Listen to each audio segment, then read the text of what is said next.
ডিম টোস্ট তো তোমরা সবাই বাড়িতে কম বেশি খাও। আজকে আমি দেখাবো ঘরে থাকা সামান্য উপকরণ দিয়েই কিভাবে ডিম টোস্ট বানাবে। একটা কোয়ার্টার পাউন্ড পাউরুটিকে আমি মাঝখান থেকে চিড়ে আমি 4 পিস করে নিয়েছি। একটা বাটির মধ্যে অল্প বেসন দিয়ে দিলাম, আমার কাছে অল্প বেসনই ছিল। তারপরে দিলাম 1 চামচ লবণ, এরপর দিলাম হাফ চামচ গোলমরিচের গুঁড়ো,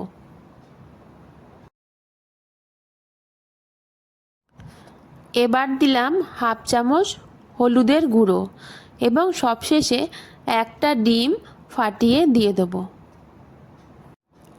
এবার সব উপকরণগুলোকে একটা কাঁটা চামচের সাহায্যে খুব ভালোভাবে ফেটিয়ে নেব।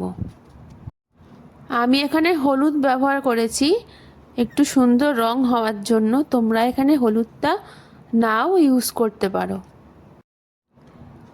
এছাড়া গোলমরিচের জায়গায় তোমরা দিতে পারো কাঁচা মরিচও।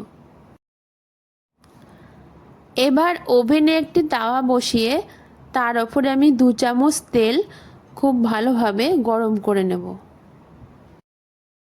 তাওয়ার চারপাশের তেলটাকে খুব ভালো করে স্প্রেড করে দিলে ভাজতেও খুব সুবিধা হবে। এবার আমি পাউরুটির পিসগুলো একে একে প্রথমে একটু ভালো করে ভেজে নেব।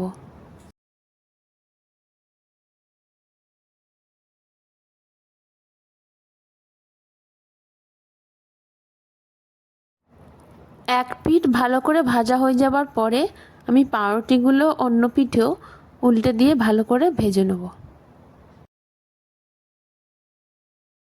ভাজতে ভাজতে অল্প অল্প করে তেলও অ্যাড করে দেবো।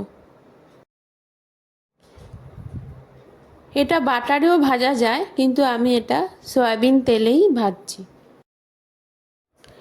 এবার আমি ডিম ও বেসন গোলা ব্যাটারটি পাউরুটির ওপরে খুব ভালোভাবে ছড়িয়ে দিচ্ছি। মিডিয়াম টু হাই ফ্লেমে এটাকে ভাজতে হবে, খুব বেশি হাই ফ্লেমে ভাজলে পুড়ে যেতে পারে।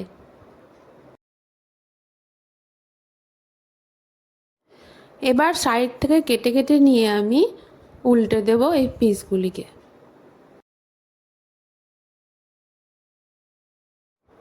এইভাবে তোমরা যদি ঘরে থাকা সামান্য কিছু উপকরণ দিয়ে ডিম টোস্ট করো, খেতে কিছু কম ভালো হবে না।